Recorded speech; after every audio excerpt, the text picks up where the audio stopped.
ഇടുക്കിയിൽ ജീപ്പ് സവാരികൾക്ക് നിരോധനം ഏർപ്പെടുത്തിയ തീരുമാനത്തിനെതിരെ പ്രതിഷേധവുമായി ജീപ്പ് തൊഴിലാളികൾ. ജില്ലാ കളക്ടറിന്റെ ഉത്തരവിനെതിരായാണ് ആനച്ചാൽ മൂന്നാർ റോഡിൽ തൊഴിലാളികൾ പ്രതിഷേധിച്ചത്. വിവരങ്ങളുമായി ഇടുക്കി നിന്നും ആൽവിൻ തോമസ് ആണ് ചേരുന്നത്. ആൽവിൻ, നിരവധി സാധാരണക്കാരെ, നിരവധി ആളുകളെ ബാധിക്കുന്ന ഒരു കാര്യമാണ്. അതിൽ വലിയ രീതിയിലുള്ള പ്രതിഷേധമാണ് ഇന്ന് മൂന്നാർ, ആനച്ചാൽ മേഖലയിലൊക്കെ നടന്നത്. ഈ പ്രതിഷേധങ്ങളൊക്കെ ഏത് തരത്തിലായിരുന്നു? ഈ തൊഴിലാളികളുടെ തീരുമാനങ്ങളൊക്കെ ഏത് വിധേനയാണ്? സംഗീത, ഈ ജീപ്പ് സഫാരി നിരോധിച്ചതുമായി ബന്ധപ്പെട്ടുള്ള വലിയ പ്രതിഷേധങ്ങൾ ഇന്ന് ഇടുക്കി ജില്ലയുടെ വിവിധ മേഖലകളിൽ നടന്നിട്ടുണ്ട്.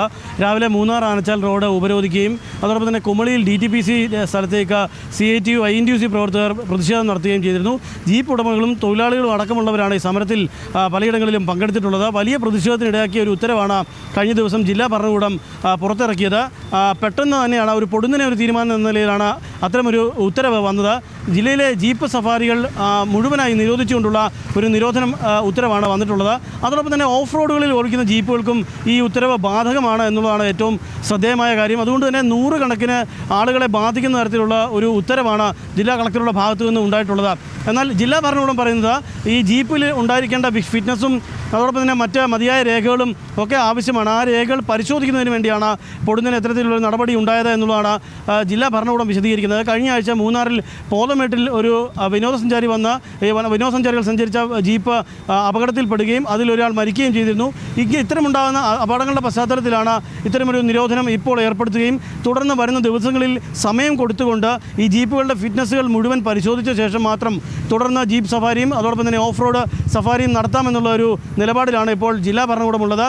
അതിനായി സബ് കളക്ടർമാരുടെ നേതൃത്വത്തിലുള്ള സംഘത്തെയാണ് നിയോഗിച്ചിരിക്കുന്നത്. ഇതിൽ ജില്ലാ സബ് കളക്ടർമാരും അതോടൊപ്പം തന്നെ പഞ്ചായത്ത് അടിസ്ഥാനത്തിലുള്ള പരിശോധനകളും ആവശ്യമാണ് എന്നുള്ളത് പറയുന്നുണ്ട്.